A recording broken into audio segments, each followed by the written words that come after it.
సూర్యాపేట జిల్లా కోదాడ మండలంలో 2 ఎద్దులు కోదాడ పట్టణంలోని రామాలయం వద్ద ప్రధాన రహదారిపై పోట్లాడుకుంటూ హల్చల్ చేశాయి.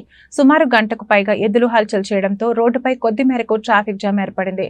స్థానికులు ఎంత గద్దించినప్పటికీ అవి ఆగలేదు. నీళ్లు పోస్తూ కర్రలతో వాటిని భయపెట్టే ప్రయత్నం చేసినప్పటికీ ఏమాత్రం తగ్గలేదు. ఒకదానికి ఒకటి పొడుచుకుంటూ జనం మీదకు వెళ్లాయి.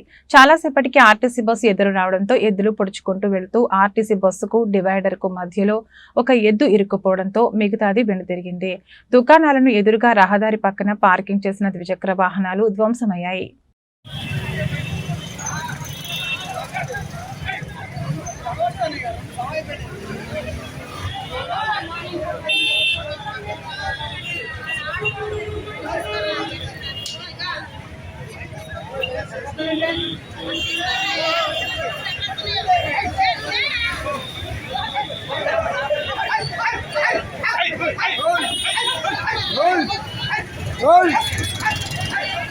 జరగండి.